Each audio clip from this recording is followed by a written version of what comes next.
Buenas noches a todos, bienvenidos. Hoy día 29 de septiembre del 2022 vamos a revisar el capítulo 5 del Evangelio de Juan. ¿Sí? Lo vamos a usar hoy día en la versión Reina Valera actualizada. Y comenzamos.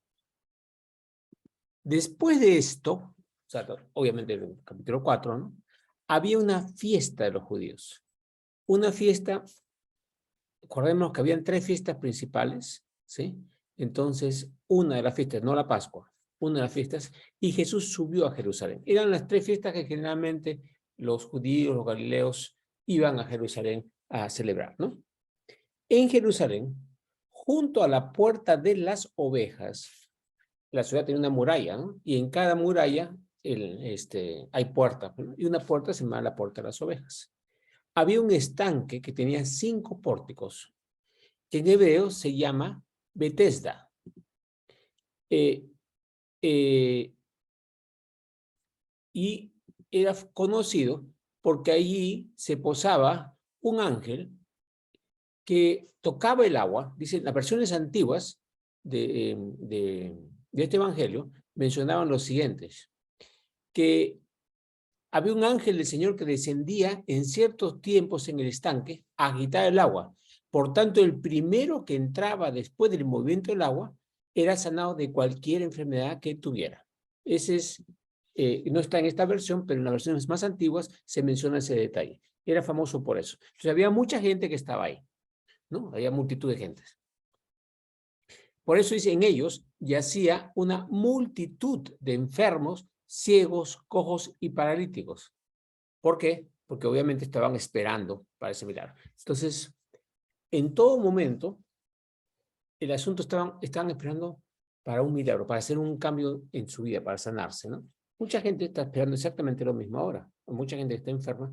Tenemos más medicinas, tenemos más conocimiento, pero hay mucha gente que tiene enfermedades que no se curan, ¿no es cierto? Ok. Se encontraba allí cierto hombre que había estado enfermo durante 38 años.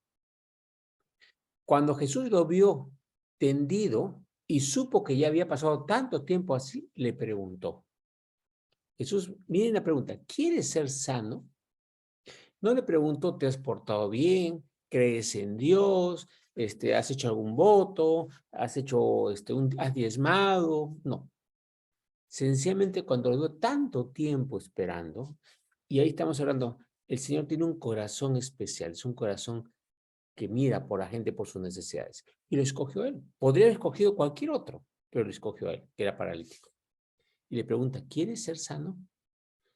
Y el enfermo no le responde a la pregunta, sino da una respuesta diferente. Señor, no tengo a nadie que me meta en el estanque cuando el agua es agitada. Y mientras me muevo yo, otro desciende antes que yo. Entonces, lo que él entiende con la pregunta sencillamente es, no puedo curarme porque no hay quien me meta en el agua cuando el ángel toca el agua. O sea, no tengo el tiempo para llegar, la velocidad. Y no tengo nadie que me ayude para eso. Entonces, Jesús le dice, y fíjense otra vez, ese es el milagro de su misericordia, de su amor. No le dice, oye, no, de frente le dice, levántate, toma tu camilla y anda. Levántate. Y enseguida el hombre fue sanado, tomó su cama y anduvo. Y aquel día era sábado. En esta traducción no se ve tan evidente, pero en otras es, él hizo caso y se levantó. Y al levantarse, siguió obedeciendo. Es interesantísimo. Porque si tú obedeces a Dios, Dios te dice, haz esto y yo te voy a bendecir con esto. La bendición no viene hasta que uno no cumple la parte que le ha correspondido. ¿Cuál era esa parte? No era difícil. Y esa es otra de las cosas. A veces pensamos que tenemos que hacer cosas, sacrificios inmensos, renunciar a un montón de cosas, hacer grandes ayunos enormes, ¿no? O sea, castigar nuestro cuerpo para que Dios nos escuche. Lo único que le pidió Dios a este hombre es, levántate. Y eso se ve en otros milagros. Cuando vi un hombre con la mano paralítica, le dice, estira la mano. ¿Y qué hizo el hombre? Lo estiró. Podría haber dicho, no puedo estirarla porque estoy paralítico. No, pero sencillamente lo obedeció. ¿Y qué pasó? Y fue curado. Y hemos visto, cuando leemos la Biblia, que varios de esos milagros, no todos, pero un buen número de milagros, sencillamente Dios daba una orden. La persona obedecía y al obedecer venía la sanidad.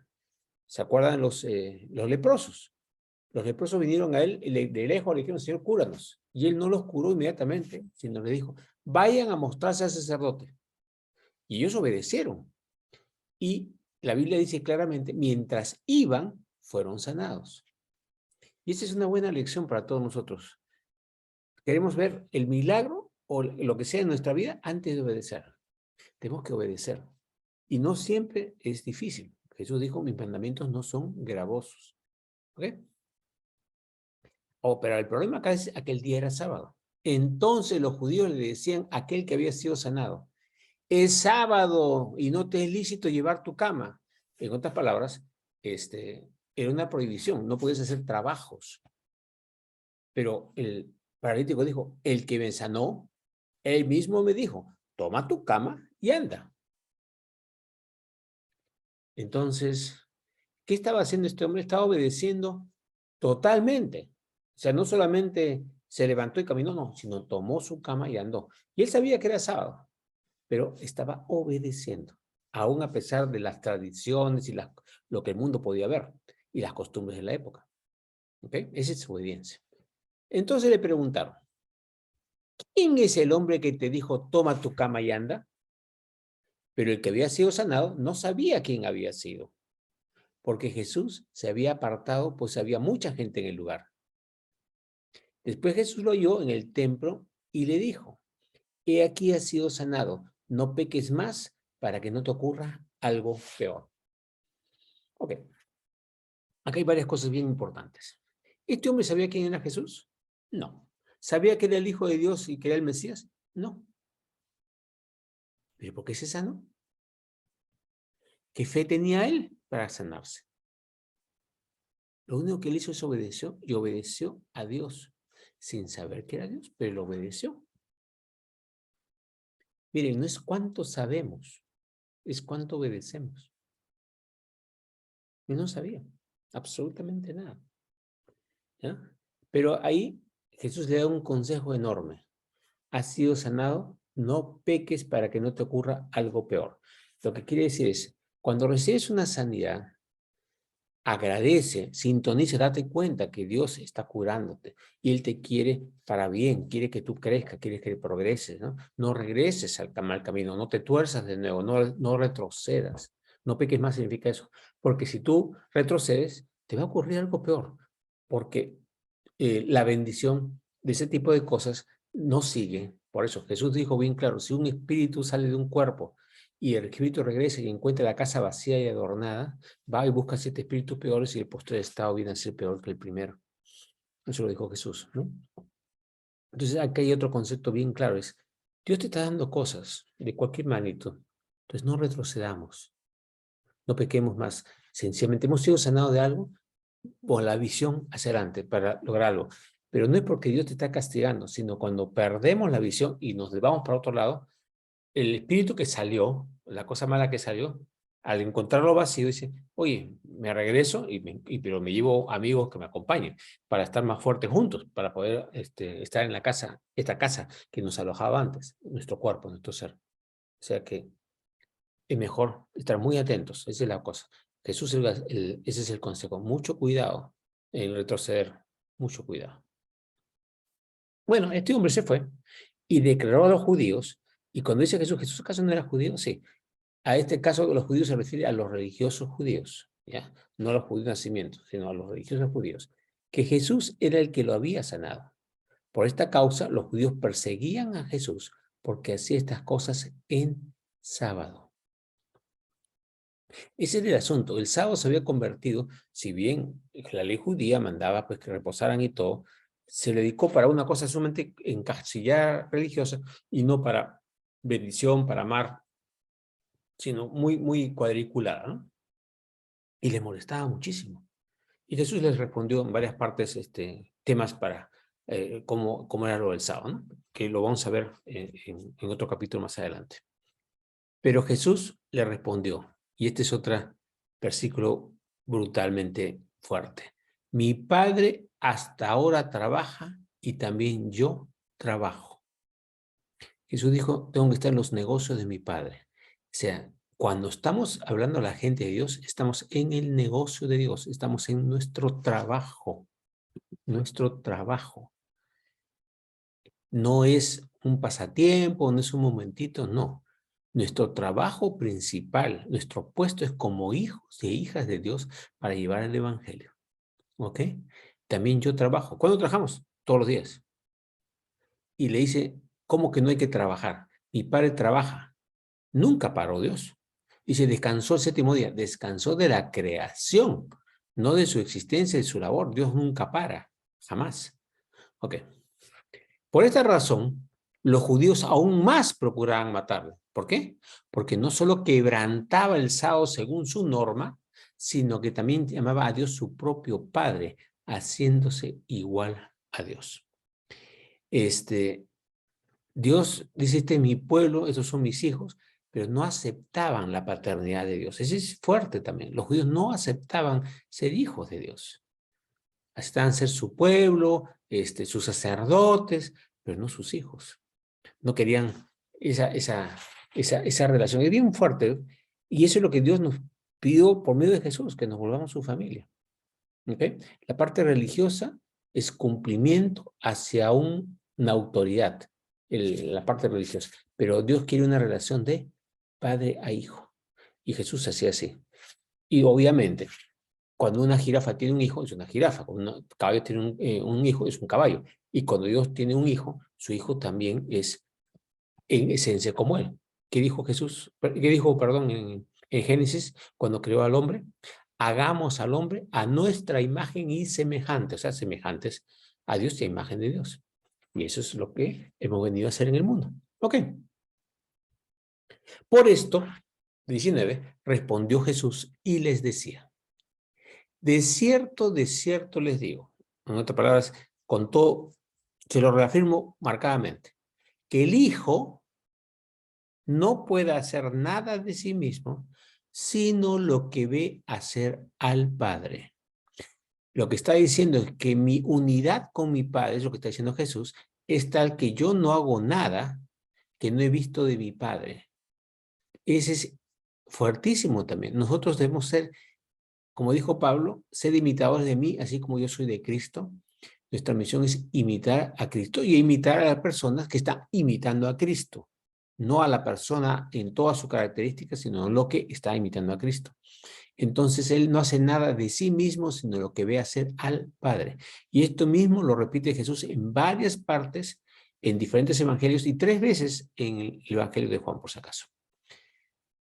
Porque todo lo que él hace, el Padre, eso también lo hace el Hijo de igual manera. Está estableciéndose como unidad con el Padre y la misión para cada uno de nosotros, ¿no? El Padre y el Hijo uno son. 20. Porque el Padre ama al Hijo y le muestra todas las cosas que él mismo hace.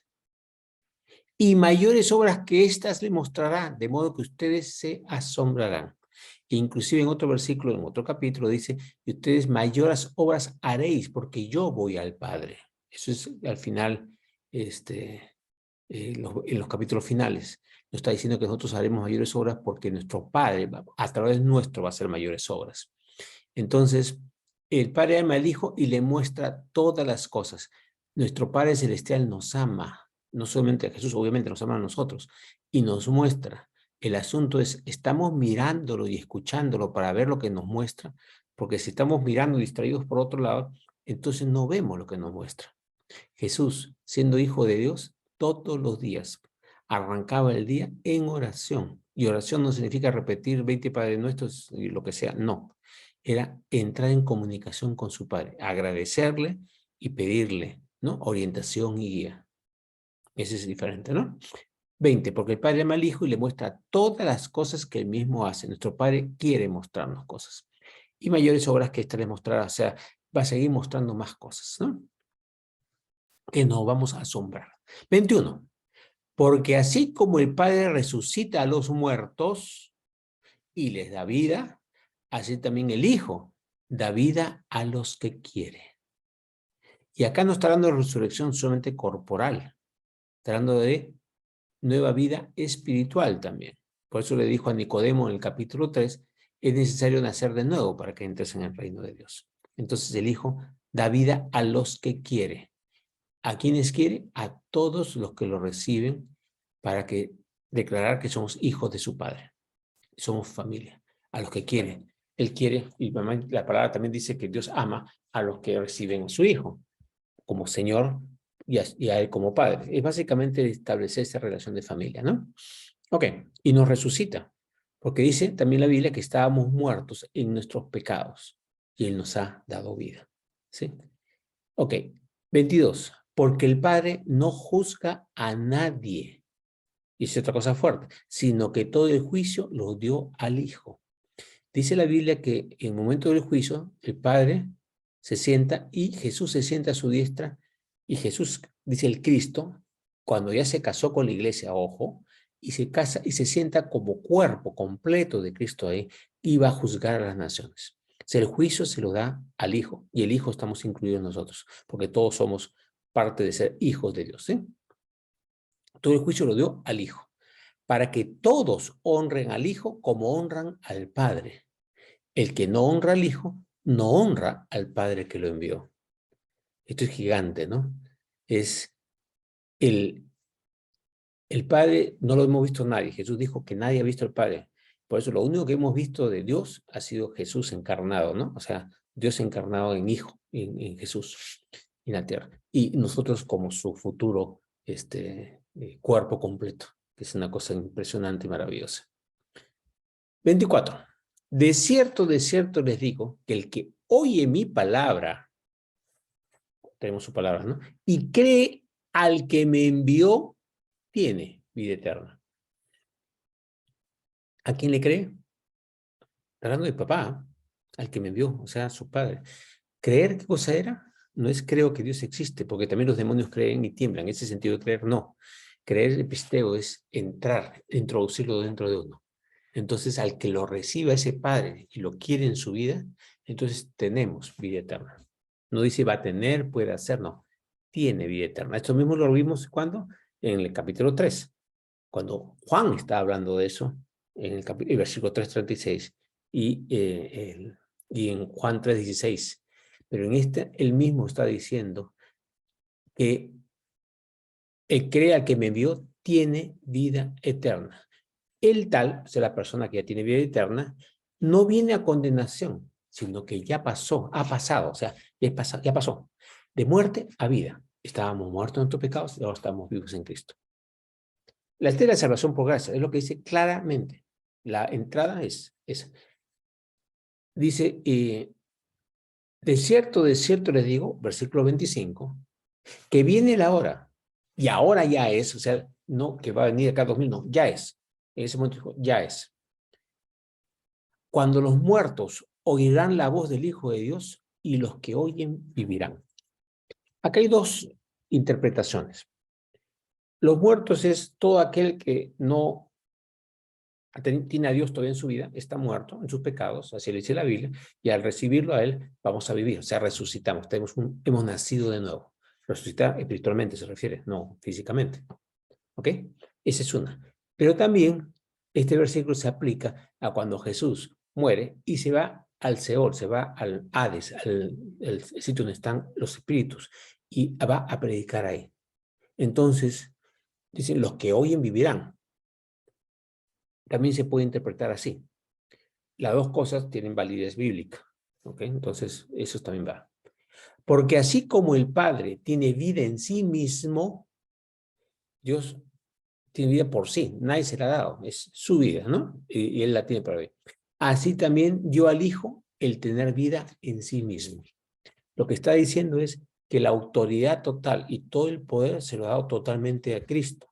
Y nosotros en Cristo tenemos esa misma poder y autoridad, que todavía no la vivimos a plenitud, obviamente, y la vamos a tener posteriormente. Pero eso es la herencia del Padre. Recuerden siempre esto, es que cuando nos hizo hijos, nos hizo herederos y coherederos con Cristo. Ese es el versículo. Herederos y coherederos con Cristo, ¿no? Ok, entonces seguimos el 27. Y también le dio autoridad al Hijo para hacer juicio, porque Él es el Hijo del Hombre. Y esta frase Hijo de Hombre sí entra en un problema teológico. Jesús se llamaba, decía el Hijo del Hombre, yo soy el Hijo del Hombre, decía todo el tiempo el Hijo del Hombre. La verdad, lo he estudiado un montón de veces y tengo mis problemas para saber exactamente qué significa, pero lo que sí tengo por seguro que Jesús se calificaba como el Hijo del Hombre. Entonces, cuando habla de Hijo del Hombre, está hablando de sí mismo, por si acaso. No voy a entrar en discusiones teológicas sobre ese punto ahorita, en otra clase se lo daré. No se asombren de esto. No se asombren de que me estoy diciendo el Hijo del Hombre y que tenemos poder para hacer juicio y que tenemos vida en nuestra vida. No se asombren de esto. Porque vendrá la hora cuando todos los que están en los sepulcros oirán su voz. Jesús estaba anunciando su bajada, pero no solamente eso, también cuando viene el juicio final, recuerden, el juicio final, todos los que morimos en Cristo vamos al tribunal de Cristo y pasamos luego, cuando Él venga, a la cena de bodas del Cordero. Pero después, para los que no han conocido a Cristo, a lo largo de toda la historia, hace miles y miles de años, ahora mismo que no lo han conocido o se lo han presentado mal y no lo han recibido, toda esa gente que ha muerto, y los que no han muerto cuando suceda lo del juicio final, todos en espíritu se van a presentar y van a escucharlo directamente. Todos los que están en los sepulcros oirán su voz. Todos los que han muerto, no conociéndolo, ¿ok? Y saldrán los que hicieron el bien para la resurrección de vida, pero los que practicaron el mal para la resurrección de condenación. Ok. Acá hay dos cositas. Dice, resurrección de vida a los que hicieron el bien. Está diciendo es, si hiciste cosas buenas, vas a resucitar. Ojo, no ir al cielo. El juicio final no es para ir al cielo, es para ir a la nueva tierra que Dios hace, que eso está explicado en Apocalipsis, y le he dado esa clase, está en el canal, pueden verlo ahí.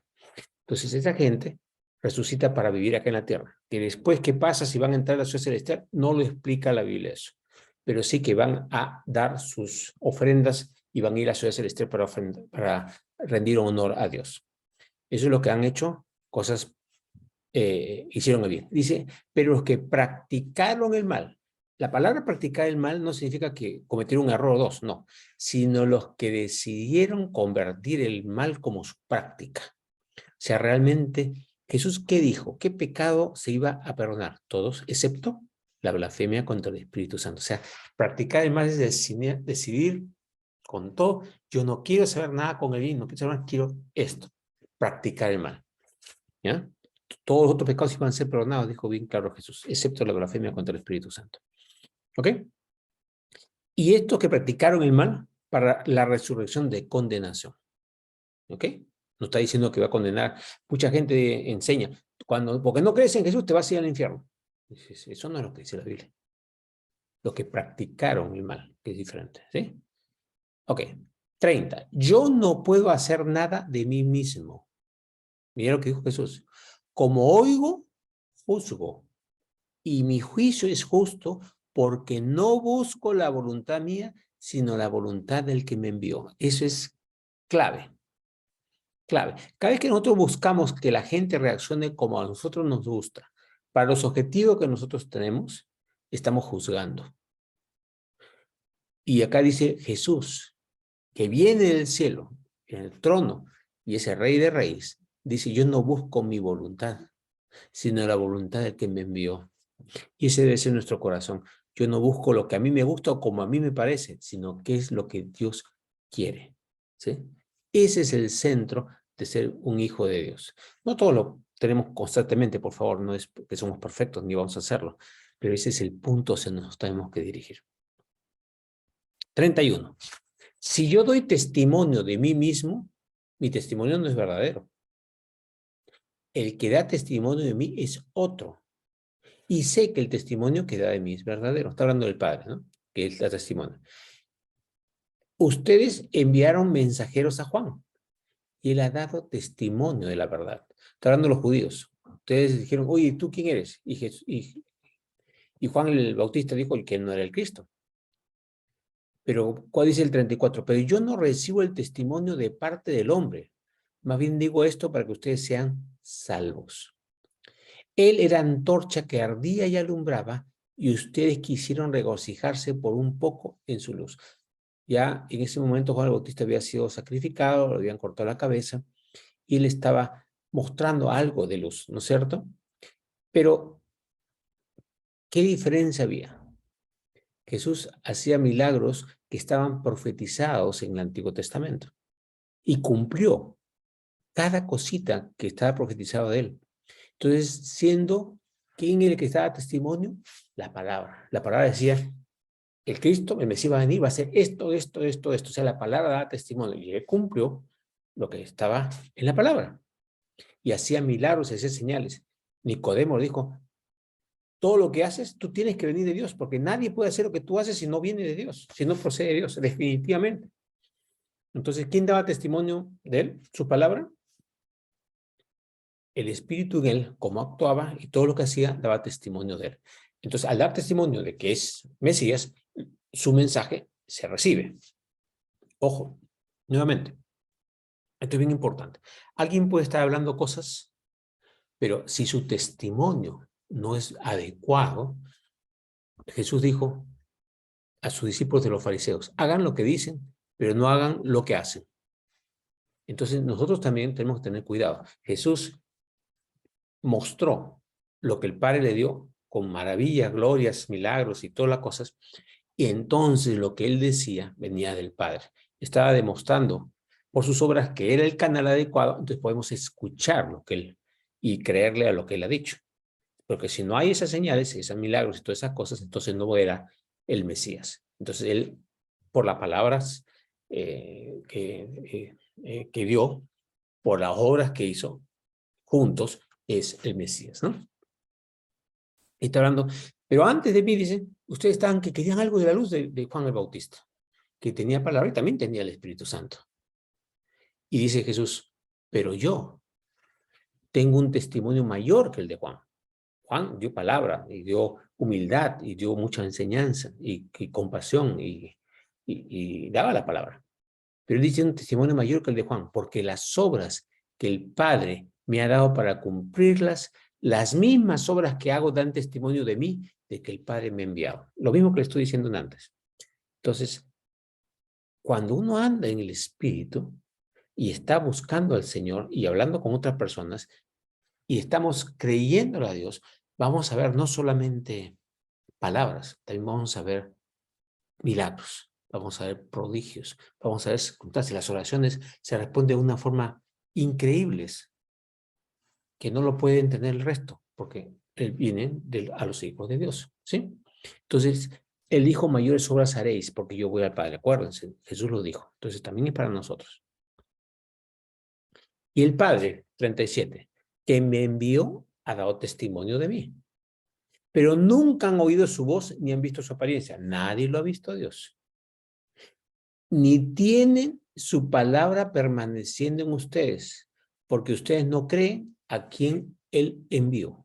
¿Qué está diciendo? Si no aceptamos viéndolo al Cristo, a su mensaje, a sus obras, a sus milagros, sus acciones, significa que no estamos aceptando al Padre tampoco, porque el Padre dijo que iba a ser así. Entonces, si Dios dice, esto de color rojo, dice, no, sí, tú eres Dios, pero no es rojo, es negro. No le estás creyendo a Dios. Y si no le estás creyendo a Dios, entonces no le crees a Dios, ¿no? Entonces, no le creemos al que envió. 39. Escudriñen las escrituras. ¿Qué dicen? ¿Léelas? No, escudriñen. ¿Qué es lo que estamos tratando de hacer ahí? Porque, le está diciendo a los judíos, les parece que ellas tienen vida eterna. Pero ojo, ellas son las que dan testimonio de mí. O sea, ya en el Antiguo Testamento había profecía tras profecía tras profecía. Cómo iba a morir, cómo iba su corazón a pararse en la cruz, cómo le iban a orar las manos y los pies, cómo iban a sortear sus ropas, cómo iba a tener sed, que no iba a tener hijos, etcétera, etcétera, etcétera, etcétera. Todos los milagros que estaban profetizados acerca de Jesús. Entonces, escudriñan las escrituras. Y ustedes dicen, no quieren venir a mí para que tengan vida. ¿A dónde tenemos que ir? A Jesús. a su palabra, al Padre. ¿Para qué? Para que tengamos vida. Hoy día justo me escribió un paciente que estaba desanimadísimo porque se enamoraba de alguien y pues no estaba con esa persona, no lo dejaba, no tenía. Le escribí y dije, ¿quién eres tú? ¿Por qué vales? ¿Porque tienes novia, tienes enamorada, tienes pareja, tienes carrera? No. Tú vales si es que eres un hijo de Dios y esa cosa no te lo puede quitar nadie. Y esa es la única verdad en donde tenemos que apoyarnos. No valemos por nuestra plata, por nuestra casa, por nuestra raza, por nuestra belleza o no belleza, por nuestros conocimientos. Eso no. Valemos porque somos hijos de nuestro Padre Celestial. ¿Ya? Y dice Jesús, y ustedes no quieren venir a mí para que tengan vida. O sea, sin Él no hay vida. Es clarísimo, ¿no? 41. No recibo gloria de parte de los hombres. Siempre decimos, gloria a Dios, gloria a Dios. No, la gloria viene de Dios hacia Él. Nosotros también tenemos que ser canal para que la gloria de Dios se manifieste en nosotros. La gloria no viene de nosotros. De Dios, a través de nosotros se manifiesta. A través de nosotros se manifiesta. Pero no es que está en nosotros. Somos canal, ¿no? Es que es importante. No recibo gloria de parte de los hombres. Al contrario, yo los conozco. Está hablando de los judíos, ojo, nuevamente, que no tienen el amor de Dios en ustedes. Estos son hombres que lo que está diciendo los fariseos que están dedicando su vida a la palabra, a reunirse los sábados, a hablar de Dios, de los Antiguos Testamentos y toda esa cosa de la, ¿no? Y a cumplir las leyes, a diezmar. Dice, no tienen el amor de Dios en ustedes. Tienen las acciones, pero no el amor. Y Jesús dice en el 43, yo he venido en nombre de mi Padre y no me reciben. Recibirlo no es solamente escuchar una vez, recibirlo es, lo acepto para que viva en mí y que sus palabras actúen en mí todos los días. O sea, ya vive en mí, ya es parte de mi vida. No está escondido en un cuarto cerrado con un candado, sino está moviéndose en toda mi vida. Y ese es el asunto. Si realmente tenemos el amor de Dios, Jesús está viviendo en nosotros.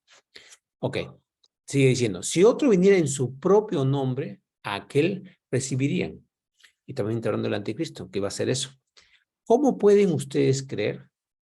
Pues recibiendo la gloria los unos de los otros, no buscan la gloria que viene de parte del único Dios. ¿Qué significa esto?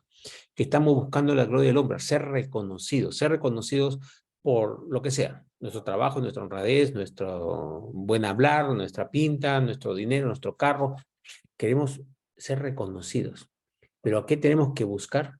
Solamente la gloria que viene de parte del único Dios. Si buscamos esa gloria, la otra gloria va a venir también. ¿Qué dijo Jesús? Buscad primeramente el reino de Dios y su justicia y todas las otras cosas os serán añadidas. Pero cuando buscamos el añadido, no estamos recibiendo a Dios, entonces no va a haber la paz y el amor y el gozo que Dios sí nos quiere dar, ¿no? 45. No piensen que yo los acusaré delante del Padre. Hay quien los acusa. Moisés, en quien han puesto la esperanza. Moisés fue el que escribió, pero ellos no estaban siguiendo lo que él escribió, estaban siguiendo los detalles técnicos, pero no el espíritu que estaba detrás de esos detalles técnicos. No el amor y esas cosas. Por eso Jesús le dijo a uno también, es necesario que hagas esto sin dejar de hacer aquello. Y aquello significaba la misericordia, el perdón y el amor. Y la otra cosa era cumplir las reglas, diezmar, etcétera, etcétera, que es lo que le estaba diciendo ese judío, ¿no? Dice, porque si ustedes creyeran a Moisés, me creerían a mí, pues él escribió de mí. Pero si no creen a sus escritos, ¿cómo creerán a mis palabras? Se está diciendo a los judíos claramente, los fariseos, que no le estaban creyendo a Moisés. Porque ellos, y ahí está el punto que mucha gente le cuesta entender. Uno lee algo y se fabrica una historia personal o una forma como quiere que eso se cumpla. Los judíos en esa época lo que querían que el Mesías, que estaban esperándolo, sí lo estaban esperando, les liberara del yugo romano y se convirtiera en la nación poderosa que dominara a todo el mundo. Pero lo que había dicho es que iba a venir un rey de paz, no un rey de guerra, y que iba a haber todas esas señales, y que el Cristo iba a ser sacrificado, y que iba a morir, y que iba a resucitar al tercer día. Todo eso estaba profetizado, no dice que iba a permanecer para siempre, pero ellos no hacían caso a eso, sino que querían un Mesías poderoso que lo sacara adelante como nación física, no nación espiritual. ¿Por qué? Porque se hicieron la idea como ellos querían. ¿Me entienden el punto? Y esa es la cosa que nosotros tenemos que renunciar todo el tiempo. Señor, quiero que tú me muestres tu plan, porque sé que tu plan es perfecto, tu plan es maravilloso. Y si sencillamente te escucho a ti y te sigo, voy a estar en una vida de gloria, de paz, de maravilla, en el mejor sitio del universo, en ti y contigo. Gracias, Señor Jesús, por esta palabra. Te bendecimos, Señor, y bendecimos a todo el grupo que está con nosotros esta noche. Amén. Amén.